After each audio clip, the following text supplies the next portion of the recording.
রাজ্যের বেকার যুবক যুবতীদের কর্মসংস্থানের কোনো সুযোগ নেই। সরকারি দপ্তরগুলোতে অসংখ্য শূন্য পদ থাকা সত্ত্বেও কোনো ধরনের নিয়োগ হচ্ছে না। সরকারি স্কুলগুলিতে পর্যাপ্ত শিক্ষক নেই, কলেজে পর্যাপ্ত অধ্যাপক নেই, অথচ টেট উত্তীর্ণদের চাকরি প্রদান করছে না সরকার।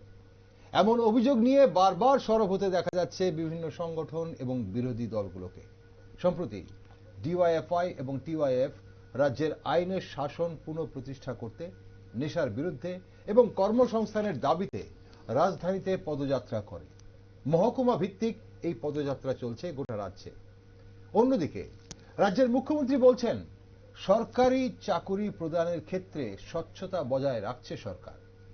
এখন অবধি 13,000-এরও বেশি সরকারি চাকুরি দেওয়া হয়েছে এবং রোজ কিছু না কিছু ঘোষণা হচ্ছে, শূন্যপদ পূরণ হচ্ছে, শূন্যপদ তৈরি করা হচ্ছে এবং তা অবশ্য পূরণও হচ্ছে। মুখ্যমন্ত্রী আরো বলেন, সবাইকে চাকরি দিয়ে হবে না, তাই কর্মসংস্থানের ব্যবস্থা করছে সরকার। চলতি বছরের মার্চ মাসে বিধানসভায় মুখ্যমন্ত্রী দেওয়া তথ্য অনুসারে 31শে জানুয়ারি 2024 অবধি রাজ্যে 3,29,000 জন রেজিস্টার্ড চাকুরি প্রার্থী ছিল। তবে সেই পরিসংখ্যান কি এখন বেড়েছে না কমেছে? সম্প্রতি মুখ্যমন্ত্রী বলছেন, আগামী দিন বেকারের সমস্যা আর থাকবে না। নমস্কার, আমি দীপেন আর আপনারা দেখছেন নিউজ ভ্যানগার্ড। রাজ্যের যুবদের কর্মসংস্থানের সমস্যা কি দিন দিন বাড়ছে না কমছে? অতি গুরুত্বপূর্ণ এই বিষয়ে তক্ক যুক্তি গপ্পে আজ আমার সাথে রয়েছে প্রদেশ যুব মোর্চার সাধারণ সম্পাদক রানা ঘোষ এবং ডিওয়াইএফআই রাজ্য সম্পাদক মণ্ডলীর সদস্য গৌতম ঘোষ। দুজনকেই স্বাগত আজকের অনুষ্ঠানে। রানাবাবু, গৌতমবাবু, আমাদের আজকের এজেন্ডা রাজ্যের যুবক যুবতীদের কর্মসংস্থান। আমরা এই কর্মসংস্থান নিয়ে, বা যাকে অনেকেই বেকার সমস্যা বলে, বেকারত্বের সমস্যা বলে, আমি সেই এজেন্ডাতে আজ আমরা থাকার চেষ্টা করব। প্রথমে গৌতমবাবু, আপনার কাছে আসবো আমরা। সরকারি চাকুরিতে নিয়োগ এবং কর্মসংস্থান নিয়ে আপনাদের কি দাবি এবং কি অভিযোগ? এই সময়ে আপনারা দেখছেন যে ডিওয়াইএফআই গত নভেম্বর মাসের 11 তারিখ আমরা ডিওয়াইএফআই ত্রিপুরা রাজ্য কমিটি এবং টিওয়াইএফ সেন্ট্রাল কমিটি, আমরা দুটো সংগঠনের উদ্যোগে আমরা রাজ্যব্যাপী একটা কর্মসূচি গ্রহণ করি, যার আমাদের মূল যে দাবি, প্রথম দাবি ছিল আমাদের কর্মসংস্থানের দাবি। এই সময়ে আমরা দেখেছি গোটা রাজ্যে বেকারদের, যুবদের আছে কর্মসংস্থান বলতে মূলত যে বিষয়টা বোঝায় সরকারি চাকরির যেই পদ, তা মানে প্রায় বন্ধের পথে। কিছু কিছু হচ্ছে, তা প্রয়োজনের তুলনায় অনেকটাই কম। তাছাড়া এই কর্মসংস্থানের অভাবের ফলে আজকে আমরা দেখছি যে পাড়ায় পাড়ায় গলি গলিতে নেশা জুয়ার রমরমা অত্যধিক হারে বৃদ্ধি পেয়েছে। আজকে আইনের শাসন এটা অনেকটা তলানিতে। আমরা ডিওয়াইএফআই মনে করি যে এই দাবিটা শুধুমাত্র ডিওয়াইএফ এর দাবি না, এই দাবিটা আজকের দিনে দাঁড়িয়ে এ রাজ্যে প্রত্যেকটা যুবকের দাবি। এই যুবক বিজেপি করতে পারে, যুব মোর্চা করতে পারে, রাজনীতিতে যার যার মতাদর্শটা তার তার ব্যক্তিগত ব্যাপার। স্বাধীন দেশ, আমাদের দেশে এই আইন রয়েছে, রাইট রয়েছে, সে যে দলই করে, সে যুব কংগ্রেস করতে পারে। কিন্তু সার্বিকভাবে আমরা যদি দেখি যে এই দাবিটা সম্পূর্ণ আজকের দিনে আমাদের রাজ্যের যুবদের দাবি। আমরা এই সময়ে একটা তথ্য আমরা দেখেছি যে শুধুমাত্র ত্রিপুরা রাজ্যের ক্ষেত্রে না, আমরা গোটা দেশে যদি আমরা দেখি 2014 সালে এই দেশের মধ্যে বিজেপি সরকার প্রতিষ্ঠিত হয়েছে। তখন প্রতিষ্ঠিত হওয়ার আগে আমরা দেখেছিলাম যে তৎকালীন বিজেপি সরকার নরেন্দ্র দামোদর দাস মোদীর নেতৃত্বে বছরে 2 কোটি বেকারের একটা কর্মসংস্থানের ওনারা ঘোষণা করেছিলেন। কিন্তু এই সময় তথ্য অন্য কথা বলছে। আমরা দেখেছি যে 1991 থেকে 2014 অবধি ভারতবর্ষের যে বেকারত্বের যে হারটা, এটা আমাদের ডিওএফ এর কথা না, এটা সিএমইআই এর রিপোর্ট অনুযায়ী যে এটা 5.4 থেকে 5.1 এর কাছাকাছি ঘোরাঘুরি করছিল। 2014 পর থেকে এটা রেগুলারলি এটা আপওয়ার্ডস বাড়ছে। এটা এই সময়ে এই জুন 2024-এ এটা 9.2% হার প্রতি মানে ছিল। 2024 হ্যাঁ, এটা 2024-এর মাঝামাঝি এটা 8% ছিল। আমরা দেখছি যে কেন্দ্রীয় সরকারের যে রাষ্ট্রায়ত্ত যে সংস্থাগুলো আছে, যে প্রতিষ্ঠানগুলো আছে, 2013-র মার্চ মাস অবধি যার কর্মচারীর সংখ্যা ছিল 17,30,000, আশপাশে। 2022 সালে দাঁড়িয়ে এই সংখ্যাটা হয়ে গেছে 14,60,000, অর্থাৎ বিশাল একটা সেখানকার মধ্যে মানে কর্মচ্যুতি হয়েছে। আমরা ধরে নিতে পারি যে অনেকে হয়তো বয়স উত্তীর্ণের কারণে সেখানকার মধ্যে অবসরপ্রাপ্ত হয়েছেন, কিন্তু এর মাঝখানে যে পদগুলো খালি হলো সেই পদগুলো পূরণের জন্য সেরকম কোনো সেখানকার মধ্যে সিদ্ধান্ত গ্রহণ হয়নি। এই সময় ভারতবর্ষের মধ্যে সবচেয়ে বড় যে সেক্টর রেলওয়ে দপ্তর, আমরা দেখি তার মধ্যে অসংখ্য শূন্যপদ খালি পড়ে আছে। আমরা প্রতিদিন আপনাদের চ্যানেল হোক বা বিভিন্ন পত্র পত্রিকায় টিভি চ্যানেল খুললে পরে আমরা দেখি যে অসংখ্য রেল দুর্ঘটনা হচ্ছে, এবং এই রেল দুর্ঘটনাগুলোর প্রত্যক্ষ পরোক্ষভাবে যদি আমরা কারণ মানে ঘেটে দেখি, তার পেছনে অনেকটা সিকিউরিটি এগুলোর বিষয় আছে। আমরা দেখি যে চুক্তিবদ্ধ শ্রমিকের দ্বারা রেলওয়ের গেট সেখানকার মধ্যে নির্ধারণ হচ্ছে, টিকিট কাউন্টারে চুক্তিবদ্ধ শ্রমিকরা রয়েছেন, ড্রাইভার যারা রয়েছেন ওভার ডিউটি করতে হচ্ছে, যার ফলে দুর্ঘটনা হচ্ছে, বিভিন্ন আরো এইসব ধরনের বিষয়গুলো আছে। সব মিলিয়ে দেশের ক্ষেত্রে কর্মসংস্থানের একটা মানে বিশাল একটা ক্রাইসিস রয়েছে। আমাদের রাজ্যে 2018 সাল আমরা দেখেছি যে বিজেপি সরকার ক্ষমতায় আসার আগে পরিষ্কার সেখানকার মধ্যে পরিষ্কার ওদের ম্যানিফেস্টোর মধ্যে বলেছে বছরে 50,000-এর চাকরির ব্যবস্থা হবে। তাছাড়া আমরা দেখেছি যে তৎকালীন সময়ে এ রাজ্যে বিজেপির যিনি প্রভারী ছিলেন সুনীল দেওধর মহোদয়, উনি আস্থা বলে একটা সমাবেশ করে পরিষ্কার ঘোষণা দিয়েছিলেন, নাম্বার বলেছিলেন যে যে আগে মিস কল দেবে তার কর্মসংস্থান হবে। আমরা এই কথা বিশ্বাস করি না যে সমস্ত যুবদের চাকরির মাধ্যমে কর্মসংস্থান হবে, এই দাবি আমরা করি না, কিন্তু চাকরিটা অন্যতম প্রধান, বাকিগুলো হবে। এখন একটা ছেলে সে একটা পানের দোকান খুললো, চাই এগুলো আগেও খুলেছে, স্বাধীনতার পর থেকেও খুলছে বিভিন্নভাবে, একটা চায়ের স্টল খুললো, একটা ফাস্টফুডের দোকান খুললো। এটাকে যদি সরকার অ্যাচিভমেন্ট হিসেবে ধরে তাহলে আমার মনে হয় এই জায়গাটার মধ্যে বোঝাপড়ার ক্ষেত্রে কিছুটা ভুল হচ্ছে। এগুলি করবে, এগুলি তো রয়েছে। ফলে আমরা দেখছি বছরে 50,000 যে কর্মসংস্থানের যে তথ্য, তাহলে 6 বছর, হ্যাঁ এই জায়গায় দাঁড়িয়ে গত বিধানসভায় মাননীয় মুখ্যমন্ত্রী যে তথ্য দিয়েছেন সেই তথ্য অনুযায়ী এই সময়ে গত 6 বছরে রাজ্যে চাকরি হয়েছে 9,552 জনের নিয়মিত। আর আউটসোর্সিং যার বিরোধিতা ডিওএফআই করে, আমরা মনে করি আউটসোর্সিং কোন যুবকের কর্মসংস্থানের পন্থা হতে পারে না।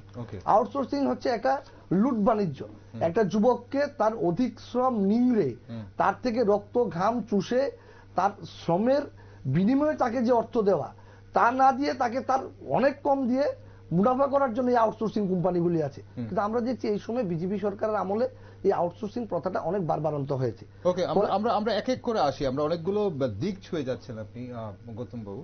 আপনি যেটা বললেন যে ইমিডিয়েটলি আপনাদের যেটা দাবি সেটা হচ্ছে যে কর্মসংস্থানের দাবি, সরকারি চাকরি সেখানে অবশ্যই প্রধান, প্রয়োজনের তুলনায় কম সরকারি চাকরি হচ্ছে, if I am not wrong, এবং তার জন্য বলেন এবং সরকারি চাকরি হচ্ছে না বা কর্মসংস্থানের অভাবের জন্য নেশার বাড়বাড়ন্ত হচ্ছে অলিতে গলিতে, এবং নেশার বাড়বাড়ন্ত হচ্ছে বলে রাজ্যের আইন শৃঙ্খলা ভেঙে পড়ছে বলে আপনারা দাবি করেছেন। এখন এর মধ্যে আপনি কিছু তথ্য দিয়েছেন এবং আপনি প্রতিশ্রুতি বিজেপির সরকারে আসার আগে প্রতিশ্রুতি যা দিয়েছিল সেগুলো কথা মনে করিয়েছেন কেন্দ্রীয় সরকারের 2014 সালে এবং রাজ্যে 2018 সালে। আপনি আউটসোর্সিং এর কথাও বলছিলেন, আমরা আসবো আরো কি কি পুঙ্খানুপুঙ্খ কোন কোন জায়গায় সমস্যা হচ্ছে এবং রাজ্যবাসী কিভাবে ভুগছে আপনারা কি মনে করেন সেটা আপনাদের কাছ থেকে জানবো, আপনার কাছ থেকে জানবো। কিন্তু তার আগে রানাবাবুর কাছে জানবো। রানাবাবু, আপনি কি মনে করেন এই মুহূর্তে কর্মসংস্থানের যে দাবি করা হচ্ছে ডিওয়াইএফ এর পক্ষ থেকে এবং বিভিন্ন বিরোধী দলের পক্ষ থেকে, তার পেছনে কতটা যুক্তি আছে? নমস্কার, নিউজ ভ্যানগার্ডের পর্দায় আজকে যারা আমাকে শুনতে পারছেন, আমি সকলকে আমার ব্যক্তিগত পক্ষ থেকে, আমার দলীয় পক্ষ থেকে অনেক শুভেচ্ছা জানাই। দেখুন, কর্মসংস্থান উনি অনেকগুলো বিষয় ছুঁয়ে গেলেন, আমি উনার বিষয়টা পরে টানছি। আমার প্যানেলিস্ট যারা যিনি বসে আছেন আমার পাশে, আমার প্রথমে এটা বুঝতে একটু অসুবিধা হচ্ছে যে ওরা সবগুলোকে একসঙ্গে মিলিয়ে ফেলছে, মানে বিরোধীদের কথা বলছি আমি এখানে, সিপিএম কংগ্রেস যারা, তাদের কোন বিরোধী সকলের কথা বলছি। যে সরকারি চাকরির কথা বললেন উনি, বেকারের কথা বললেন ওনারা, কর্মসংস্থানের কথা বললেন ওনারা, আনএমপ্লয়মেন্টের কথা বললেন, আবার মেধার একটা বিষয়ও তারা উল্লেখ করলেন। তো আমার দৃষ্টিভঙ্গিতে এই যে বিষয়গুলো, বেকার, কর্মসংস্থান, সরকারি চাকরি, মেধার বিকাশ, মেধা অনুপাতে তাকে সঠিক সম্মান দেওয়া, প্রত্যেকটা বিষয় আমার মনে হয় এগুলো আলাদা আলাদা বিষয়। প্রথমে আসছি কর্মসংস্থান, যেহেতু কর্মসংস্থান নিয়ে কথা, আমি কর্মসংস্থানের কথা বলছি। কর্মসংস্থানের দিকে যদি আমরা দেখি, এটা আমার তথ্য নয়, আমার কথা নয়, এটা এই রাজ্যের বুকের অগণিত যারা শিক্ষিত যুব সমাজ আছে তাদের তথ্য দেওয়া, তাদের মুখের কথা, তাদের অন্তরের কথা, যে ভারতীয় জনতা পার্টির সরকার 2018 সালে প্রতিষ্ঠিত হবার পর এই রাজ্যের বুকে যেই পরিমাণে কর্মসংস্থান হয়েছে, এর মধ্যে সরকারি চাকুরি আছে, একটা পার্ট আউটসোর্সিং আছে, একটা পার্ট আছে আত্মনির্ভর, যে সে সরকারি যে বিভিন্ন স্কিমগুলো আছে সেই স্কিমের মাধ্যমে সে স্বনির্ভর হয়েছে, সে কর্মসংস্থান সে নিজেরটা নিজে করতে পেরেছে। এবং শুধু সে নিজেরটা নিজে করতে পারেনি এতটুকুর মধ্যে সীমাবদ্ধ নয়, আমরা লক্ষ্য করেছি বিভিন্ন জায়গায় যে একটা ট্রেনিং নিয়ে সে যখন একটা ছোটখাটো একটা ধরুন একটা মশলা কোম্পানি করলো, তার ঘরের ভিতরে বিভিন্ন মশলা উৎপাদন করছে, তার সঙ্গে সে কি করেছে, তার এলাকার বা তার পরিচিত আরো 4-5টা ছেলেকে জুড়ে দিয়েছে এবং সেই মোতাবেক ওই 4-5টা ঘরে রোজগার এসেছে, তার ঘরে তো রোজগার আসছে। তো সেইভাবে কর্মসংস্থান হচ্ছে এই রাজ্যের বুকে আত্মনির্ভর হবার পরে। এবার আত্মনির্ভর হবার যে প্রক্রিয়াগুলো, ভারতের আদরণীয় প্রধানমন্ত্রী শ্রী নরেন্দ্র মোদীজি 2014 সালে এই দেশের প্রধানমন্ত্রী হিসেবে বসার পর উনি যেই পরিমাণ বিভিন্ন ধরনের আত্মনির্ভর স্কিম এই দেশের বুকে, এই রাজ্যের বুকে চালু করেছেন শিক্ষিত যুবকদের জন্য, এবং কিছু কিছু ক্ষেত্রে যাদের এডুকেশন একটু কিছুটা কম আছে তাদের ক্ষেত্রে বিভিন্ন হাতের প্রশিক্ষণ দিয়েও যেই পরিমাণে কর্মসংস্থানের সুযোগ হয়েছে এই দেশের বুকে, এই রাজ্যের বুকে, আমি পরবর্তী সময় একে একে তথ্য দিয়ে বলবো যে কি কি ভাবে কর্মসংস্থান হয়েছে এই রাজ্যের বুকে। এবং যুব বলতে আমরা এখানে যুব বুঝি, ছেলেরা বুঝি, বোনরা বুঝি, যে যুবতীরা আছে তাদের কথা আমি উল্লেখ করতে হয়। আমি তথ্য দিয়ে বলছি যে টিআরএলএম যে ডিপার্টমেন্ট আছে ওই ডিপার্টমেন্টে গিয়ে আপনারা নিজেরা দেখুন, আমি এই অন ক্যামেরা বলছি যে আমি ভুল তথ্য দিচ্ছি কি না দিচ্ছি, যে বামফ্রন্ট সরকার যখন এই রাজ্যের বুক থেকে 2018 সালের মার্চ মাসে চলে যায়, তখন টিআরএলএম এ যে স্বনির্ভর যে মহিলারা, হ্যাঁ, এসএসজি গ্রুপের যে সংখ্যাটা ছিল সেটা 3,500 ছিল, প্রায় 3,500 প্রায়। আজকের দিনে সেই টিআরএলএম এ এসএসজি গ্রুপের মায়েদের যে গ্রুপ থাকে সেই সংখ্যাটা 39,000 ছাড়িয়ে গেছে, সম্ভবত কিছুদিনের মধ্যে এটা 50,000 ছাড়িয়ে যাবে। 3,500 আর 49,000, আপনারা একটু তফাৎটা চিন্তা করুন। এবং পাশাপাশি এটাও বলছি যে আপনাদের জানা আছে যে এসএসজি গ্রুপের সংখ্যাটা ন্যূনতম 10 জন হতে হয়। এই 10 জন প্রত্যেকটা জায়গায়, শহরে বিশেষ করে গ্রামে গঞ্জে আমাদের মায়েরা বোনেরা এসএসজি গ্রুপ করে তারা বিভিন্ন ধরনের হাতের সামগ্রী, বিভিন্ন ধরনের মশলাপাতি, বিভিন্ন ধরনের খেলার সামগ্রী তারা তৈরি করছে। এরকম তো নয় যে এসএসজি গ্রুপ বানিয়ে তারা বসে আছে। এবং আমার কাছে তথ্য সহ আছে, প্রচুর সংখ্যক এসএসজি গ্রুপ মায়েরা বোনেরা সরকারিভাবে তারা লোন নিয়েছে, প্রথমবার লোন নিয়েছে পরিশোধ করেছে, দ্বিতীয়বার লোন নিয়েছে পরিশোধ করেছে, তৃতীয়বার লোন নিয়েছে। এবং এতটুকুই ক্ষান্ত না, আমাকে একটু বলতে হবে, তাদেরকে সুবিধা দেবার জন্য, আমি বলছি একে একে, তাদেরকে সুবিধা দেবার জন্য সরকারিভাবে তাদের যে প্রোডাক্টগুলো, এগুলো একটা জেলা থেকে আরেকটা জেলায়, যে ওই জেলার প্রোডাক্টটা আরেকটা জেলায় কিভাবে বিক্রি করা যায় সেই জন্য ফ্রি ভেহিকেলের ব্যবস্থা করে দিয়েছে। এটা আমাদের সরকার, আত্মনির্ভর সরকার। এইবার আমাদের রাজ্যের ছেলেরা বিভিন্ন ভাবে তারা সরকার থেকে লোন নিয়েছে, লোন নিয়ে বিভিন্ন হাতের কাজের প্রশিক্ষণ নিয়েছে, স্কিমে তারা প্রশিক্ষণ নিয়ে স্কিমে আত্মনির্ভর শুধুমাত্র এই রাজ্যের বুকে নয়, ব্যাঙ্গালোর থেকে শুরু করে দেশের বিভিন্ন জায়গায় আজকে তারা আত্মনির্ভর হচ্ছে। আচ্ছা, এবং কাজ করছে, তারা বিভিন্ন গ্রুপ নিয়ে কাজ করছে। এইবার আসছি যেই তথ্যটা উনি দিলেন, সরকারি চাকুরির কথা উল্লেখ করেছেন। আমি ছোটখাটো তথ্য দেব, বেশি বড় তথ্য দেব না। আজকে সকাল আমি আমাদের বামপন্থী ভাইদের বলবো, যারা ডিওএফআই যারা এসএফআই করে, যে তোমরা এই রাজ্যের বুকে যে নিউজ পেপারগুলো রোজ দিন বের হয় সেগুলোর দিকে তোমরা একটু লক্ষ্য রাখো, তোমাদের তথ্য তোমাদের কাছে চলে আসবে। আর যদি মিথ্যা বলো সেটাই রাজ্যের মানুষ মেনে নেবে না। আমি আজকের দিনে, আজকে শনিবার, আজকে আজকের দিনে দুইটা বড় পত্রিকা এই রাজ্যের, যেটার মধ্যে সিনিয়র ইনফরমেটিভ অফিসার ত্রিপুরার শূন্যপদ 12টি বেরিয়েছে। এই যে দুইটা পত্রিকায় বেরিয়েছে, তোমরা এক্ষুনি গিয়ে পত্রিকাটা খুলে দেখবে। আমি বলছি না যে 12 জনের মধ্যে তোমাদের কর্মসংস্থান হবে, আমি এতটুকু বলছি, বড় বড় এক দুইটা বলছি, ছোটখাটো বলবো না, যে গ্রাজুয়েট টিচার এই রাজ্যের সরকার, ভারতীয় জনতা পার্টির সরকার আসার পর, যেটা 2019 সালের 24 তারিখ ফেব্রুয়ারি মাসের 3172টা পোস্ট ডিক্লেয়ার করা হয়েছিল, এবং 2019 সালের জুন মাসের 8 তারিখ ত্রিপুরা পুলিশের রাইফেলম্যান 1488টা। এছাড়া ছোটখাটো আমি বলছি এই কিছুদিনের মধ্যে টিবিএসসিতে, ত্রিপুরা স্টেট কোঅপারেটিভে 156 জন, সিনিয়র প্রজেক্ট ম্যানেজারে 22 জন, ত্রিপুরা সিভিল সার্ভিসে 30 জন, ত্রিপুরা অ্যাসোসিয়েট প্রফেসরে 21 জন, ইলেকশন ইন্সপেক্টরে 16 জন, মেডিকেল অফিসার 224 জন, পিএ 117, অজস্র। এই যে আমি অন ক্যামেরা বলছি, আমি লিখে এনেছি তথ্য। এই হলো এই রাজ্যের তথ্য, যে ওরা বলছে কন্টিনিউ যে সরকারি চাকরি হচ্ছে না। আমি বলবো সরকারি পোর্টালে যান, হ্যাঁ সরকারি পোর্টালে যান, আপনারা তথ্য পেয়ে যাবেন যে এই রাজ্যের বুকে সরকার আসার পর কি কিভাবে কর্মসংস্থান হয়েছে। এবং আমি পাশাপাশি একটু বলছি, একটা প্রশ্ন বলছি, আপনি যে হিসাবটা দিলেন, মুখ্যমন্ত্রী নিজে বলেছেন 13,000-এর বেশি সরকারি চাকরি হয়েছে। এখন প্রশ্ন হচ্ছে, এটা নিয়েই প্রশ্ন হচ্ছিল, এবং আপনি যে সরকারি চাকরির হিসেবটা শেষে দিলেন, সরকারি চাকরি নিয়ে গৌতম বাবু শুরুতে প্রশ্ন করেছিলেন। এখন প্রশ্ন হচ্ছে যে এই যে 13,000 প্লাস, বা আপনি যে এই যে হিসেব দিচ্ছিলেন যে 3172 জন বা 1488 জন করে করতে করতে 13,000 প্লাস, আপনারা সন্তুষ্ট কিনা? আমার একটা প্রশ্ন হচ্ছে, আপনি সন্তুষ্ট কিনা ব্যক্তিগতভাবে, এবং যুব মোর্চা এই সংখ্যক চাকরি দিয়ে সন্তুষ্ট কি? দেখুন, আমি সন্তুষ্ট, আমরা সন্তুষ্ট হলে এই রাজ্যের যে কর্মসংস্থানটা সমাধান হয়ে যাবে সেটা আমি একদম বলছি না। এই ধরনের তথ্য, এই ধরনের ভুল বিভ্রান্তিকর কথা আমি বলবো না, আমার দল বলবে না। দেখুন, সন্তুষ্টিটা কোথা থেকে আসবে?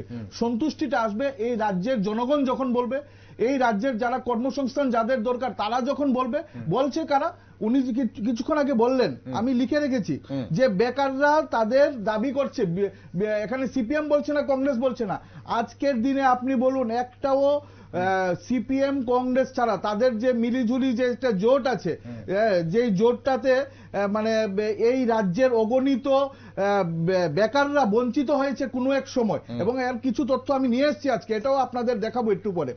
হ্যাঁ, আমি বলছি এই তারা বলছে এই সিপিএম কংগ্রেসের যে একটা তাদের যে মিলিঝুলি একটা জোট, যেই জোটটা এই রাজ্যের মানুষ কোনোদিন মেনে নেননি। 2018 পর থেকে 6-7টা নির্বাচন হয়েছে।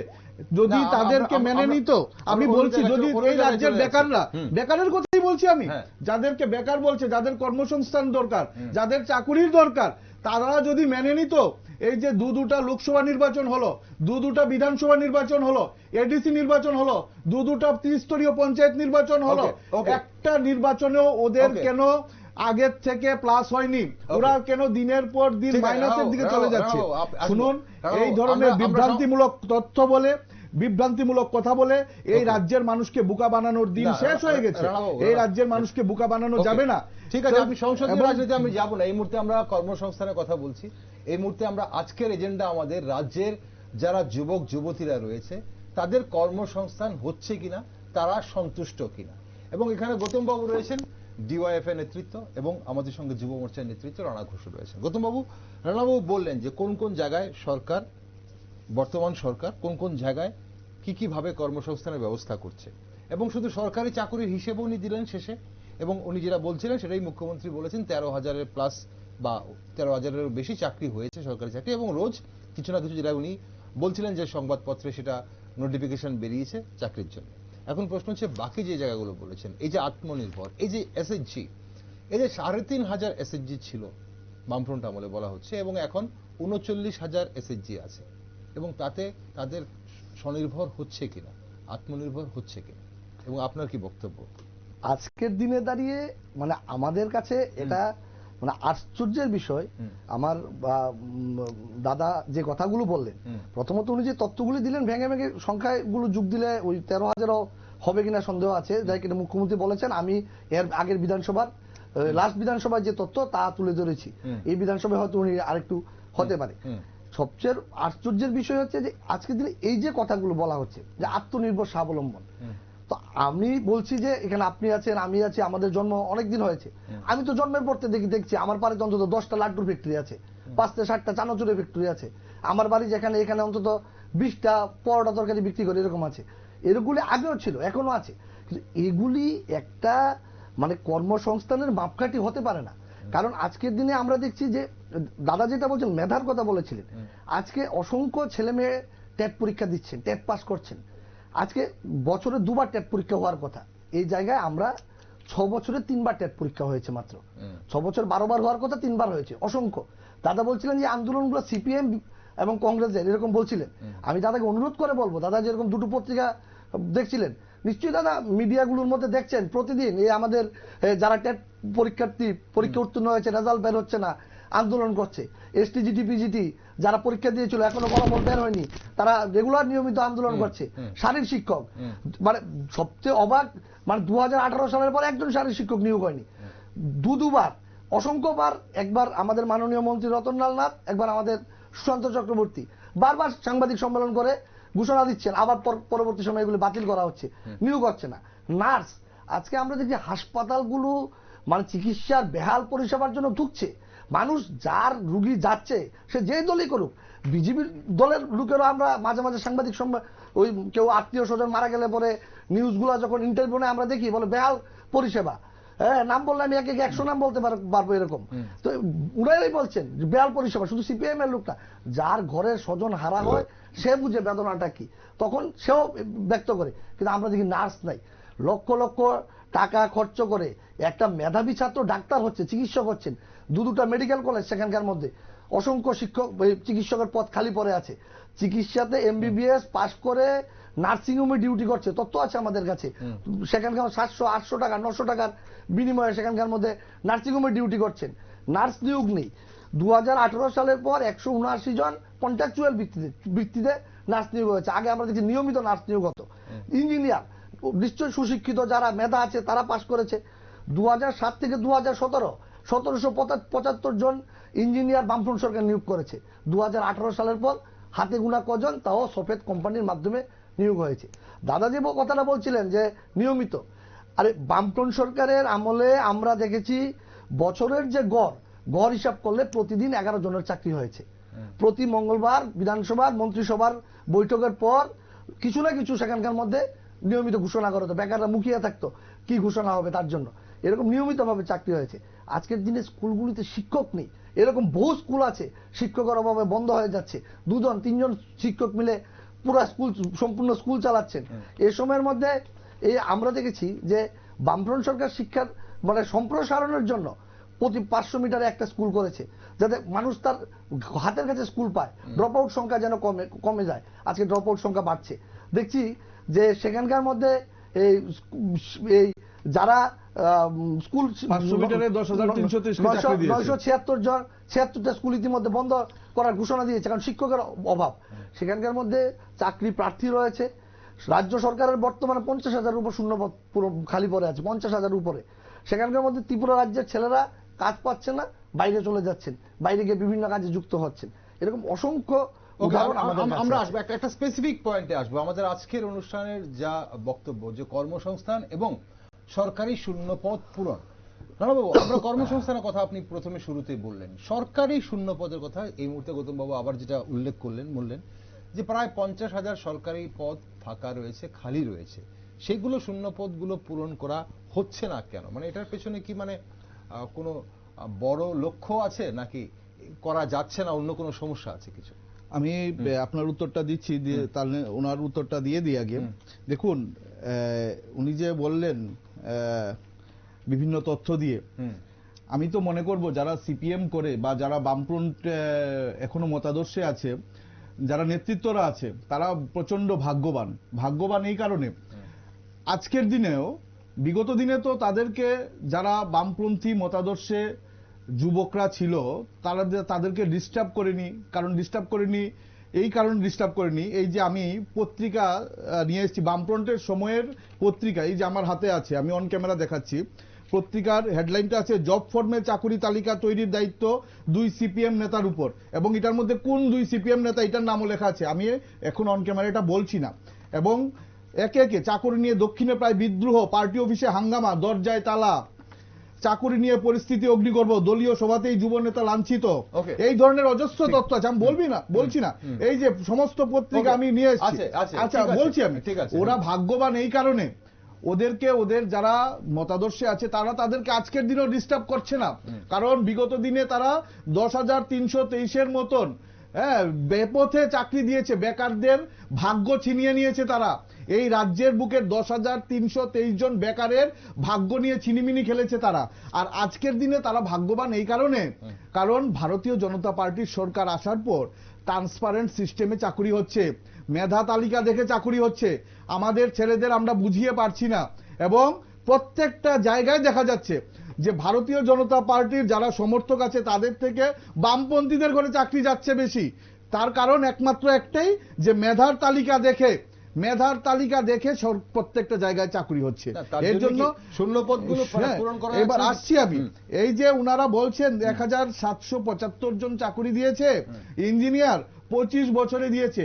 আপনি পরিসংখ্যান করে দেখুন, প্রথম 1993 থেকে আসার পর 1998 সাল পর্যন্ত তাদের কর্মসংস্থান গিয়ে দেখুন 1100 মাত্র কর্মসংস্থান, 1100 অন ক্যামেরা বলছি, প্রথম যখন বামফ্রন্ট সরকার এই রাজ্যের বুকে আসে। তো এই রাজ্যের বুকে তারা 10,323-এর মতন যারা সরকারি চাকুরি পেয়েছিল তাদেরকে ভাগ্য নিয়ে যারা ছিনিমিনি খেলেছে, এরকম অজস্র আজকের দিনে যদি তারা থাকতো তারা এই ধরনের কাজ করত। এবার আসছি আমি এডুকেশন লাইনে তারা যে বলেছে স্কুল বন্ধ হয়ে যাচ্ছে, আমরা এরকম সরকার আসার পর প্রচুর জায়গায় সার্ভে হয়েছে, সার্ভে টিম গিয়ে দেখেছে ছাত্র আছে 3 জন, শিক্ষক আছে 9 জন, ছাত্র আছে 2 জন, শিক্ষক আছে 6 জন। তো এই স্কুলগুলো কিভাবে চলবে? হ্যাঁ চলবে, এইভাবে চলবে। ওই স্কুলের যে 9 জন 6 জন শিক্ষক আছে তারা প্রত্যেকে ওই প্রত্যন্ত এলাকায় একজন করে রেডি করেছে, কি মানে তাদের হয়ে স্কুলে অ্যাটেন্ডেন্স দেবে রোজ দিন গিয়ে, আর তারা মাসে একদিন যাবে, গিয়ে ওই যে অ্যাটেন্ডার আছে তাকে 2,000-3,000 যাই টাকা দেওয়ার হয় তার হাতে পকেটে পুরিয়ে দেবে, আর ও সারা বছর আগরতলায় বসে মজা লুটবে। এই হলো তাদের সময়। বারবার যে অভিযোগ ওঠে শিক্ষক স্বল্পতা নিয়ে, শুধু স্কুল নয় কলেজে অধ্যাপক নেই, বা অনেক জায়গায় বলা হয় যে এমনকি আছে অধ্যক্ষ নেই কলেজে। বিভিন্ন স্কুলে শিক্ষক স্বল্পতার জন্য বিভিন্ন ক্লাস হয় না, ক্লাস 1 থেকে 5 একসঙ্গে ক্লাস করছে। তারপর অনেকে অভিযোগ করছে যে স্পিকার লাগিয়ে সেখানে ক্লাস, এগুলো সবগুলি তাহলে কি মানে মিথ্যে, বা এগুলো কি তাহলে মানে ভুল অভিযোগ? দেখুন, অভিযোগ বিরোধীরা বিরুদ্ধাচরণ করবে, এটাই স্বাভাবিক। আমরা চাই বিরোধীরা বিরুদ্ধাচরণ করুক, কারণ একটা সুস্থ সরকার গঠন করতে গেলে গণতান্ত্রিক রাষ্ট্রে বিরোধী থাকাটা বাঞ্ছনীয়। তো বিরোধীরা বিরুদ্ধাচরণ করবে, এটাই স্বাভাবিক। তো আমরা চাই যে আমরা ভারতীয় জনতা পার্টি আমরা যেইভাবে গঠনমূলক বিরুদ্ধাচরণ করি, তারাও যেন সেইভাবে গঠনমূলক বিরুদ্ধাচরণ করে, রাজ্যের মানুষকে বিভ্রান্ত করে, ভুল তথ্য দিয়ে মিথ্যা অপপ্রচার করে, যেইটা তারা বিগত দিন থেকে করে আসছে। তাদের সময়ে তারা পারত, তারা যখন সরকারে ছিল এই ধরনের ভুল তথ্য মিথ্যা তথ্য তারা না দিলে পারত, কিন্তু তখন তৎকালীন সময় তারা ভুল বিভ্রান্তমূলক তথ্য দিয়ে আসছে এই রাজ্যের বুকে, আজকের দিনও দিয়ে আসছে। আমি বেকার নিয়ে আরেকটু কথা বলি, আপনি হয়তো বলতে পারেন না এটা বেকার নিয়ে কোনো কথা নয়, হ্যাঁ এটাই বেকার নিয়ে কথা। আজকে যেই বৈঠকটা হলো এই রাজ্যের বুকে, প্ল্যানারি বৈঠক, এই রাজ্যের বুকে এই প্ল্যানারি বৈঠকে আজকে বামফ্রন্ট সরকারের 25 বছরের সময়কালে তারা বলুক না কেন্দ্রীয় মন্ত্রী কয়জন এসছে এই রাজ্যের বুকে, হাতে গোনা 2-1 জন হলেও হতে পারে, এবার নাও হতে পারে।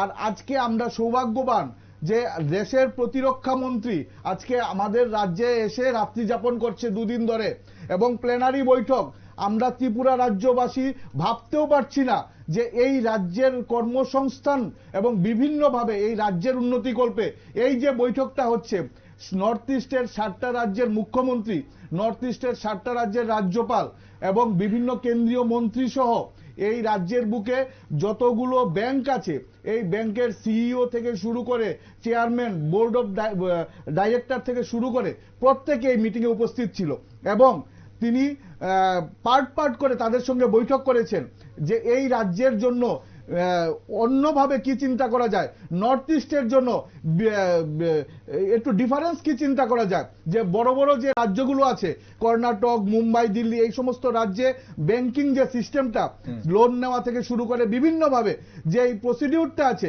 সেটা যত হার্ড আছে এই রাজ্যের বুকে যেন এটা ইজি করা হয় এবং বিভিন্নভাবে আজকের এই প্লেনারি বৈঠক, আজকে যে কর্মসংস্থান, বেকার এবং যাদেরকে নিয়ে এই আজকের টক শোটা চলছে তাদের জন্য বলছি, তাদের উদ্দেশ্যে বলছি, এই প্লেনারি বৈঠকে বন্ধু তোমাদের জন্য তোমাদের ভাগ্য খুলে যাচ্ছে, এই ত্রিপুরা রাজ্যের বুকে ভাগ্য খুলে যাচ্ছে। আমি আজকে বুঝতে হবে প্লেনারি বৈঠকে কি ধরনের আলোচনা হয় এবং কি নিয়ে কাজ হবে এবং রাজ্যের যুবরা কিভাবে এখানে উপকৃত হবে এটা একটু বুঝতে হবে। দেখুন, কারণ আমরা বলি এই যে আপনি প্ল্যানারি বৈঠকের কথা বললেন, এটা আগরতলাতে প্রথমবার নয়, 56তম প্ল্যানারি বৈঠক আগরতলাতে কিন্তু অনুষ্ঠিত হয়েছিল 2008 সালে। এইভাবে হয়নি, এইবার যেইভাবে হয়েছে প্রতিরক্ষা মন্ত্রী এসে এইভাবে হয়নি। সেখানে এনইসির এই প্ল্যানারি বৈঠক কিন্তু 2008 সালে হয়। এবার তার পূর্ণাঙ্গ বৈঠক হচ্ছে, বড় রূপে হচ্ছে। এখানে স্বরাষ্ট্রমন্ত্রী এসেছেন এবং তখনও কিন্তু মিজোরাম, মণিপুর, ত্রিপুরা এবং নাগাল্যান্ডের মুখ্যমন্ত্রী, অরুণাচল প্রদেশ, মেঘালয়, মিজোরাম, মণিপুর, নাগাল্যান্ডের গভর্নররা ছিলেন। এই প্ল্যানারি চারটা রাজ্যের ছিল, এবার না সব রাজ্যের গভর্নররা ছিল, সব রাজ্যের গভর্নররা মুখ্যমন্ত্রী ছিল, চারটা রাজ্যের মুখ্যমন্ত্রীরা ছিলেন। এবার কথা হচ্ছে প্ল্যানারি বৈঠক, এনইসির প্ল্যানারি বৈঠকে কি বিষয় নিয়ে কাজ হয় এবং সেখানে রাজ্যের যুবদের কর্মসংস্থান কিভাবে জড়িত, একটু যদি সেই ব্যাপারটা দেখুন। খুব সহজ। এই যে প্ল্যানারি বৈঠকটা, সেটা নিয়ে যারা আলোচনা করবে, দেশের প্রতিরক্ষা মন্ত্রী থেকে বিভিন্ন মুখ্যমন্ত্রী এবং গভর্নররা আছেন, বিভিন্ন ব্যাংকের চেয়ারম্যান, সিইওরা আছেন, তারা বিশদ আলোচনা করবেন। আমরা ছোট পরিসরে যেটা বুঝি যে এই প্ল্যানারি বৈঠকের পরে যদি সেটা সমস্ত কিছু ঠিকঠাক থাকে, এই রাজ্যের বিনিয়োগকারীরা, বিশেষ করে শিল্পপতিদের এখানে বিনিয়োগ বেড়ে যাবে, ব্যাংকিং সেক্টরে তাদের যে প্রসিডিউরটা সেটা ইজি হয়ে যাবে, যারা লোন নিয়ে কর্মসংস্থান করতে চায়, একটা কিছু নতুন কিছু করতে চায়, তাদের যে সিস্টেমটা যেটা আগে মানে হার্ড ছিল, যে তাদের 8টা 10টা 15টা ডিপার্টমেন্টে গিয়ে তাদের সেই লোনটা স্যাংশন করতে হতো, সেটা ওয়ান উইন্ডো সিস্টেম হয়ে যাবে, যে একটা জায়গায় গেলে তার লোনটা স্যাংশন হয়ে যাবে। এই ধরনের আরো বহু কিছু নিয়ে আলোচনা হয়, যেটার হয়তো 90% আমাদের অনেকেরই জানা নেই, কিন্তু আমরা এতটুকু বুঝি যে এই বৃহৎ আকারের যে এই বছর প্ল্যানারি বৈঠকটা হলো, সেটার যদি সম্পূর্ণ গতি এই রাজ্যের বুকে নর্থ ইস্টে থেকে যায়, তাহলে এই রাজ্যের শুধু নয়, এই নর্থ ইস্টের যেটাকে বিগত দিনে পিছিয়ে পড়া একটা অংশ বলা হতো, ভারতবর্ষের নর্থ ইস্টটাকে পিছিয়ে পড়া অংশ বলা হতো, সেটা এখন আর পিছিয়ে পড়া থাকবে না। এবং প্রতিনিয়ত উন্নয়ন হলে সেখানে যুবরা অবশ্যই সেখানে অবশ্যই যুবকরা, যারা ব্যবসায়ীরা আছেন, যারা শিল্পপতিরা আছেন, মায়েরা আছেন, বোনেরা আছেন, যাদের কিন্তু উদ্যোগপতিরা আছেন, প্রত্যেকে উপকৃত হবে। সেই প্রশ্নের উত্তর এখনো পাইনি, যেটা গৌতমবাবু জানতে চেয়েছিলেন, যে শূন্যপদ পূরণ হচ্ছে না কেন? হ্যাঁ, শূন্যপদের বিষয়টা রাজ্য সরকার অবশ্যই চিন্তা করবে। আমি সংগঠন নিয়ে কাজ করি, সংগঠন নিয়ে আমি রাজ্য সরকারের কাছে তাদের মতো অনুরোধ করব যে হ্যাঁ, শূন্যপদের যে অংশটা আছে সেটা অতি সত্বর যেন পূরণ করা হয়। কিন্তু আমার কাছে যে তথ্য আছে, প্রতিদিন প্রতিনিয়ত এই রাজ্য সরকার এই রাজ্যের উন্নতিকল্পে এবং শূন্যপদগুলো পূরণ করার জন্য বিভিন্ন ডিপার্টমেন্ট থেকে অ্যাডভার্টাইজমেন্ট দিচ্ছে প্রতিনিয়ত। যারা বেকাররা আছে তাদের উদ্দেশ্যে বলছি, তারা সরকারি পোর্টালে যখন যাবে এই শূন্যপদগুলো, যারা কর্মহীন রানাবাবু, তাদেরকে বলতে হবে না তারা কোথায় দেখবে, নিউজ ভ্যানগার্ডের পর্দায় দেখবে, বা সরকারি চাকুরির জন্য, বা সরকারি চাকুরি হোক বা প্রাইভেট চাকুরির জন্য তারা কোথায় দেখবে, খবরের কাগজে দেখবে, পোর্টালে দেখবে, সব জায়গায় তারা খোঁজ রাখছে, কারণ কর্মহীনরা জানে কর্মের কতটুকু প্রয়োজন। এখন প্রশ্ন হচ্ছে শূন্যপদ, আপনি বললেন শূন্যপদ পূরণ করার জন্য আপনিও সরকারের কাছে দাবি রাখছেন, আপনিও বলছেন শূন্যপদ আমরা সরকারের কাছে বলবো যে শূন্যপদগুলো কিন্তু এরকম নয় যে শূন্যপদগুলো পূরণ করা হচ্ছে না, শূন্যপদ পূরণ করা হচ্ছে, বাকি যেটা আছে সেটা সরকারের কাছে দাবি রাখছেন। ওকে, গৌতম বাবু, আপনি কিছু বলতে চাইছিলেন মাঝখানে? না, বলছিলাম যে দাদা বলছিলেন যে যেটা আপনি পরবর্তী সময় খণ্ডন করেছেন যে প্ল্যানারি বৈঠক হয়েছে, নিশ্চয়ই আমাদের রাজ্যের দেশের স্বরাষ্ট্রমন্ত্রী এসেছেন, হ্যাঁ সাধুবাদ, আমরা ওয়েলকাম জানাই রাজ্যবাসীর পক্ষ থেকে। কিন্তু আমার এই রাজ্যে ডবল ইঞ্জিনের সরকার। 2018 সালের পর এরকম আরো বিভিন্ন দফায় প্রধানমন্ত্রী এসেছেন, স্বরাষ্ট্রমন্ত্রী এসেছেন, আরো অনেক এ ধরনের অনেকগুলো নাম পাল্টে অনেকগুলো এরকম সভাটা হয়। আমার কথা নিট রেজাল্ট কিতা, আমার নিট আমি কি পেলাম? হলো আমি বাগাড়ম্বর করলাম, এই করব সেই করব, ফোকাস করলাম, রেজাল্ট কি? রেজাল্ট তো বলছে যে 6 বছরে মাত্র 13,000। ধরে নিলাম মুখ্যমন্ত্রীর কথাই ঠিক, 13,000। আমরা রেজাল্টটা কি গৌতম বাবু শুধু সরকারি চাকরি দিয়ে কি আমরা কর্মসংস্থানের মাপকাঠি কি শুধু সরকারি চাকরি হবে সারা জীবন? সরকারি চাকরি না হোক, কিন্তু এটাও তো ঠিক, একটা চিকিৎসক তার মা বাবা তাকে পাস করেছে, চাকরি নেই, আজকে টেট পরীক্ষার্থীরা সরকারি চাকরি প্রধান একটা কর্মসংস্থান, তাই বলে প্ল্যানারি বৈঠকে, এই যে প্ল্যানারি বৈঠকে 47% ট্রান্সপোর্ট এবং কমিউনিকেশনে খরচা হয়, অলমোস্ট এটা দেখা গেছে এভারেজে 14% এগ্রিকালচারে খরচা হয়, 11% টাকা যে ফান্ডটা আসে প্ল্যানারি বৈঠকের থেকে, সেখান থেকে হিউম্যান রিসোর্স এবং ডেভেলপমেন্ট এবং এডুকেশনে খরচা হয়, 9% পাওয়ার, 4% হেলথ, 3% এবং ট্যুরিজমে এবং 3% ইন্ডাস্ট্রিতে খরচা হয়। তাহলে এই যে ট্রান্সপোর্ট এবং কমিউনিকেশনে খরচা হচ্ছে, সেখানে কি রাজ্যের যুব যুবতীরা সেখানে কি নিশ্চয় কর্মসংস্থান? আমি কিন্তু বলছি না যে হচ্ছে, আমি সাধুবাদ জানিয়েছি প্রথম, মানে দাদা যে বলছিলেন যে মানে এটা কি ফোকাস করছে না, এটা ফোকাস নয়, এটা ফোকাস আমার নয় শুধু। আমার কথা হচ্ছে ভুল তথ্য, এই যে বিভ্রান্তিমূলক কথা, আমি ওটাকে ফোকাস করছি, এই ধরনের ভুল তথ্য শেষ করে আমার বক্তব্য হচ্ছে স্পেসিফিক আজকে যে মানে দাবিগুলো নিয়ে আমরা কথা বলছি, আমার মনে হয় যে আমরা এটা ডিওয়াইএফ হোক, যুব মোর্চা হোক, দাদা বলছেন যুব মোর্চা খুব নেই, কর্মসংস্থানের পথে চাকরি হচ্ছে না, খুব আছে। হ্যাঁ দাদা কতটুকু মানে এটা ভেতরের কথা এখানে বলবেন আমি জানি না, খুব আছে। আজকে উনি বলছিলেন 10,323 সম্পর্কে, আমরাও দেখেছি 10,323 চাকরি হয়েছে মেধার ভিত্তিতে, সিনিয়রিটির ভিত্তিতে চাকরি হয়েছে। লজ্জা থাকার কথা, শেষ করতে দিন, লজ্জা থাকার কথা। আপনি একটা যুব সংগঠন করেন, আজকে লজ্জা থাকার কথা না, শুধু মেধা বলি না আমি, মেধা সিনিয়রিটি যে প্রোটোকলে ছিল বামফ্রন্ট সরকার, কোনো প্রোটোকল মানা হয়নি, না মেধা মানা হয়েছে না সিনিয়রিটি মানা হয়েছে, কোনো প্রোটোকল মানা হয়নি, সরকারি নিয়ম নির্দেশিকা কিছু মানা হয়নি। তারা 10,323 চাকরি দিচ্ছে, আজকে সুইসাইড করছে প্রতিনিয়ত 10,323 শোনা যাবে না। আমিও আপনাকে ডিস্টার্ব করছি, রাজ্যবাসী জানে যে তারপরে আবার 10,323 কে বাঁচানোর জন্য আবার 13,000 আপনারা করেছিলেন। পরবর্তী সময়ে আমার কথা হচ্ছে সবাই কি সেখানে যোগ্য ছিল? আগে ক্ষমতায় আসার আগে কিন্তু আইনে সংশোধন এনে ওদের কর্মসংস্থানের কথা বলা হয়েছিল, এর মধ্যে অনেকজন বিজেপিকে ভোট কর্মসংস্থান পেয়েছে, দিয়েছে কজনের হয়েছে 192 উনি বলছেন অনেকে বিজেপিকে ভোট দিয়েছে, এটা কি ধরনের কথা বললো? কি ধরনের আপনি যে বলেছেন, না না না, কিন্তু আপনি যে বললেন হিমন্ত বিশ্ব শর্মা কথা দিয়েছে ঘুমা ঘুমাকে চালানা, সব চ্যানেলে দেখেছি আমরা, কিন্তু এরপর আর এই ধরনের ভুল তথ্য এই ধরনের অন ক্যামেরা বলবেন না। হ্যাঁ কথা চলছে, শিক্ষকের কথা বলছেন এটা ডিওএফ এর দাবি, হ্যাঁ এটা বিরোধী যে চক্রান্ত। দাদা পত্রিকা নিয়ে এসেছেন 4-5টা ভালো কথা, আমার মতে আরো পত্রিকা আছে যেগুলোর মধ্যে রোজ নিউজ হচ্ছে, অমুক জায়গায় অমুক স্কুলে শিক্ষক নাই, অমুক জায়গায় 3টে ক্লাস করাচ্ছেন একজন শিক্ষক। আপনি আনলেন না কেন? আপনি এই ধরনের তথ্য দিলেন না কেন? আমার কাছে তথ্য আছে, আমি তথ্য দিয়ে দেব, আমি তথ্য দিয়ে দিয়েছি, এই ধরনের তথ্য আছে, তথ্য দিয়ে দেব। এই ধরনের ভুল ব্যাখ্যা দেবেন না, বিভ্রান্তিমূলক কথা বলবেন না। বিদ্যাজ্যোতি প্রকল্পে অবশ্যই দাবি অভিযোগ হয়ে গেছে। আমরা একটু বিদ্যাজ্যোতি প্রকল্পে 2021 সালে ডিসেম্বরের 10 তারিখ রতনলাল মহোদয় সেখানকার মধ্যে নিয়োগের ঘোষণা দিয়েছিলেন, 1408 জন ইউজিটি, জিটি 1204 জন, এসটি জিটি পিজিটি 239 জন। তারপর 29/11/2024 সুশান্ত চক্রবর্তী আবার সেম ঘোষণা দিয়েছে। সুশান্ত চক্রবর্তী বলতে আমাদের এখানে কেউ নেই, সুশান্ত চৌধুরী মন্ত্রী, মাননীয় মন্ত্রী আবার ঘোষণা দিয়েছেন, কিন্তু নিয়োগ নেই। আমরা যে কথাটা বলছি যে মেধার ভিত্তিতে নিয়োগ হোক, আমরা সাধুবাদ জানাই, কিন্তু এই যে শূন্যপদ গুলা খালি আছে, খালি পড়া আছে, এগুলো অবিলম্বে কথা তো বললাম, বারে ওনার কাছে তথ্য নেই, এর জন্য বারে একই তথ্য নিয়ে উনি কথা বলছেন। খালি হোক।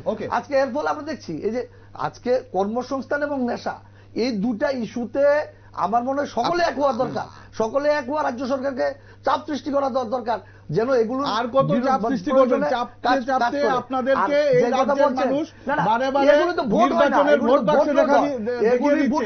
এখানে আজকে দাদা বলছিলেন যে এটা কর্মসংস্থান ইস্যুতে আমি যেতে চাইছি না, আপনি বলছেন লোকসভা পঞ্চায়েত এগুলোতে কিরকম ভোট হয়েছে মানুষ জানে।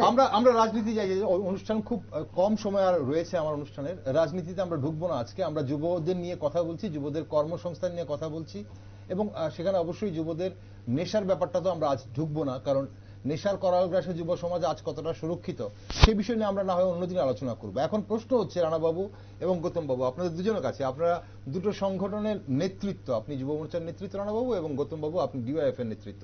এখন প্রশ্ন হচ্ছে যে কিভাবে এর সমাধান করা যায়, কিভাবে রাজ্যের যুবরা তাদের আর্থসামাজিক অবস্থানকে ঠিক করবে, কিভাবে তাদের ভালো হবে, সেই ব্যাপারে আপনাদের কি মতামত, আপনাদের কি প্রপোজাল রয়েছে, আপনাদের কি সাজেশন রয়েছে, সেটা আপনারা বলুন। আমি তো বললাম যে প্রতিটা সময় যারা বিরোধীরা আছে তারা বিরুদ্ধাচরণ করবে, এবং বিরোধীরা যখন বিরুদ্ধাচরণ করবে সরকারের যদি কোথাও ভুলভ্রান্তি থাকে সেটা শুধরে নেওয়ার একটা উপযোগী ব্যবস্থা থাকে, কিন্তু গঠনমূলক বিরুদ্ধাচরণ করাটা বাঞ্ছনীয়। এবং প্রতিটা সময় আমি তো সেটাই বলছি যে এই রাজ্যের উন্নতিকল্পে, এই রাজ্যের প্রতিটা সমাজের প্রত্যেকটা জায়গার মানুষের উন্নতিকল্পে সরকারের সঙ্গে সাহায্যের হাত বাড়িয়ে দিতে হবে। সে বিরোধী হোক, যে কোনো সংগঠন হোক, যে কোনো সামাজিক সংস্থা হোক, সে ক্লাব হোক, কিন্তু আজকে না, বিরোধীরা প্রতিনিয়ত কি করছে, যারা যেটা বিগত দিনে তারা করে আসছিল, আজকে বেকারদের কথা বলছে, তারা বেকার বাড়ার একটা বড় অংশ তাদের ভোট বাক্সে বাড়ানোর তারা যে চেষ্টা করেছে তাদের সময় কি করে বলছি যেতে হচ্ছে। তারা আজকে যে বাংলাদেশের এই পরিস্থিতি, আজকে এই বাংলাদেশের পরিস্থিতির আগে যখন সিপিএম সরকার ছিল এই রাজ্যের বুকে, বাংলাদেশ থেকে অগণিত মানুষ এই রাজ্যের বুকে বিভিন্ন ভুয়ো ভাবে তারা এই দেশের কাগজপত্র বানিয়েছে তাদের ভোট বাক্স বাড়ানোর জন্য।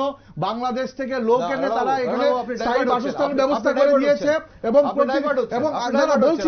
কেন বলছি কর্মসংস্থান কেন বলছি, আজকে বাংলাদেশিরা যখন এই রাজ্যের বুকে আসলো, এই রাজ্যের জনসংখ্যাও বাড়লো, তাদের ভোট বাক্স বেড়েছে, জনসংখ্যা বাড়লো, এই রাজ্যের চাহিদা বাড়লো, তো চাহিদা বাড়ার সঙ্গে সঙ্গে মাত্রাতিরিক্ত যখন হয়েছে, বাংলাদেশ থেকে মানুষ এসে গেছে বলে এখানে এসে গেছে বলছি না, বাংলাদেশ থেকে বাংলাদেশিরা এসছে এখানে, তাদের সময় প্রচুর ভোট বাক্সে ভোট বাড়ানোর জন্য তারা এনেছে এই রাজ্যের বুকে। আমরা চাই যারা বিরোধীরা আছে তারা আমাদের হাতে হাত মিলাক, সরকারের সঙ্গে কাঁধে কাঁধ মিলাক, সরকারের সঙ্গে গঠনমূলক চিন্তাধারায় বসুক এবং গঠনমূলক আলোচনাতে আসুক। উনি যে কিছুক্ষণ আগে বললেন যে আলোচনা আসবে কিনা, ভোট হয়েছে কিনা, কিন্তু উনি বললেন যে ভোট হয়েছে কিনা। আপনি বলুন যে এই মুহূর্তে কি করা, যুবদের জন্য কি করা প্রয়োজন রানাবাবু, সেটা জানতে চাই। যুবকরা যেই পথে চলছে, ভারতের যশস্বী প্রধানমন্ত্রী নরেন্দ্র মোদী যুবকদের কথা যেইভাবে চিন্তা করছে, প্রতিনিয়ত যুবকরা যেইভাবে আত্মনির্ভর হচ্ছে, সেইটার দিকে তাদের লক্ষ্য দেওয়া উচিত।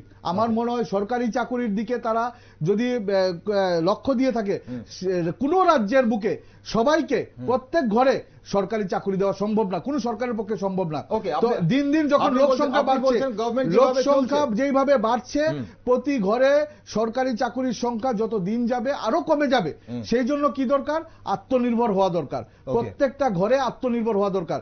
আমাদের নরেন্দ্র মোদীজি গত ৩-৪ মাস আগে আপনারা লক্ষ্য করেছেন, ড্রোন দিদির কথা উল্লেখ করেছেন। আজকের দিনে ১.৫ লক্ষের উপরে এই দেশের বুকে দিদিরা ড্রোন দিদি হয়েছে এবং ড্রোন দিদিরা লাখপতি হয়েছে, এবং তারপরে উনি বলেছেন লাখপতি দিদির কথা। আজকে মহিলারা লাখপতি হচ্ছে, কর্মসংস্থান হয়েছে। খালি সরকারি চাকরি সরকারি চাকরি এই কথা বললে তো সরকার গঠনমূলক চিন্তাধারা করতে পারবে না। সেই জন্য একটু জানবো গৌতমবাবু আপনাদের কি প্রপোজাল রয়েছে, অভিযোগ নয়, দাবি নয়, কি প্রপোজাল আমাদের যুবদের জন্য এই মুহূর্তে রাজ্য সরকার কি করতে পারে? আমাদের যে মানে নির্ধারিত যে কথা, এই কথাটা হচ্ছে বছরে 2 মাস নিয়মিত ট্যাট পরীক্ষা সরকার নিয়ে মেধার ভিত্তিতে সেখানকার মধ্যে নিয়োগ হোক। ফলে এই নিয়োগের ফলে স্কুলের যে শিক্ষক স্বল্পতা তা ঘুচাবে এবং স্কুলের শিক্ষা পরিষেবা আরো উন্নতি করবে। সমস্ত শূন্যপদ খালি পড়ে আছে, অবিলম্বে সেই শূন্যপদগুলি পূরণ করা হোক। 50,000 উপর শূন্যপদ খালি পড়ে আছে। নার্স চিকিৎসক নিয়োগ করা হোক, ফলে যে বেহাল চিকিৎসা পরিষেবা গোটা রাজ্যে প্রাথমিক থেকে রেফারেল জিবি হাসপাতাল বলছে যে বেহাল চিকিৎসা পরিষেবা না, আমি বলছি এই রাজ্যে ওপেন হার্ট সার্জারি হয়েছে, প্রথমবার এই রাজ্যে ওপেন হার্ট সার্জারি হয়েছে, লিভার ট্রান্সপ্লান্ট হয়েছে, হ্যাঁ নিউরো সার্জারি হয়েছে। না ভুল তথ্য দিলে হবে না তো, ভুল তথ্য দিলে হবে না তো। প্রপোজাল দিচ্ছি তার সাথে রেগাতে। হ্যাঁ, আজকে আমরা দেখছি যে গোটা দেশে রেগাতে ত্রিপুরা রাজ্য চ্যাম্পিয়ন ছিল। আজকে রেগার কাজ দিন দিন কমছে, সেখানকার মধ্যে 30-32 দিন কাজ হচ্ছে না, সেখানে 100 দিনের কাজ, এবং শহর অঞ্চলে যে 2F এর যে কাজ তাও 50 দিনের কাজ। গরিব অংশের মানুষকে দেওয়া হোক, বিভিন্ন আরো যে প্রকল্প আছে তার মাধ্যমে কাজের সংখ্যা এবং মজুরির সংখ্যা বৃদ্ধি করা হোক। ওকে, এই যে উনি রেগার কথা বললেন, আজকে ওনারা হয়তো জানে, হয়তো না ওনারা জানবেনই যে যেই বামফ্রন্ট সরকার কোনোদিন চিন্তাধারায় আসেনি এই রাজ্যের কৃষকদের থেকে ধান ক্রয় করবে। আজকে 17 টাকা থেকে শুরু করে 17 টাকা 90 পয়সা, 20 টাকা, 21 টাকা বলছি। এটার মধ্যে একটা বেকারের বিষয় আছে, এটার মধ্যে একটা বেকারত্বের বিষয় আছে। আজকে 23 টাকা দরে ধান কিনছে। কিছুদিন আগে এই একজন কৃষকের ছেলের সঙ্গে আমার কথা হলো, সে মাস্টার ডিগ্রি কমপ্লিট করেছে এবং সে বলছে আমি কোনো ইন্টারভিউ দিতে রাজি নই, আমি সরকারি চাকরি করতে রাজি নই। আজকের দিনে যেই আমার ধানি জমিতে যেইভাবে কখনো উদাহরণ হয় না, অনুষ্ঠানের সময় ফুরিয়ে গেছে। অসংখ্য ধন্যবাদ। আজকে যেইভাবে আজকে সরকার ধান ক্রয় করছে, আমি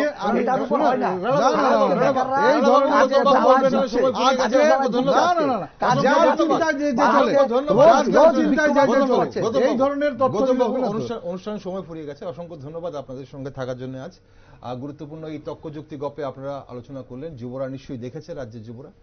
তবে সরকারি চাকুরিকে একদিকে রাখলে বিশেষজ্ঞরা বলেন যে বেকার সমস্যার সমাধানের জন্য প্রয়োজন শিল্প প্রতিস্থাপন। মাফ করবেন, বেকার সমস্যা অনেকটা লাঘব হবে যদি শিল্প প্রতিস্থাপন করা যায়। কিন্তু রাজ্যে ভারী ইন্ডাস্ট্রি প্রতিস্থাপনের সম্ভাবনা নিয়ে অনেকেই কিন্তু আশঙ্কা প্রকাশ করেন। তাই রাজ্যের বিভিন্ন ক্ষেত্রে শিল্প প্রতিস্থাপনের প্রয়াস চালিয়েছে রাজ্য সরকার, এমনটাই কিন্তু আমরা জানি। রাজ্য সরকার বলছে যে বিভিন্ন পর্যটন থেকে শুরু করে বা স্বাস্থ্য ক্ষেত্রে, আগর থেকে শুরু করে বাস, এমন অনেক ক্ষেত্রে এবং অনেক সম্পদকে কাজে লাগিয়ে যুবদের কর্মসংস্থানের ব্যবস্থা করা যেতে পারে। তবে বিরোধীদের দাবি যে শূন্য পদগুলো রয়েছে সেগুলোকে অবশ্যই যত শীঘ্রই সম্ভব সেগুলোকে পূরণ করতে হবে। তো সরকারি চাকরির প্রত্যাশা কতটা কমবে সেটা অবশ্যই আগামী দিনের সময়ই বলবে। এখন আমরা সেদিকে নজর রাখছি, রাজ্যের যুবদের দিকে নজর রাখছি। আপনারা যুবদের সব খবরের জন্য চোখ রাখুন শুধুমাত্র নিউজ ভ্যানগার্ডে।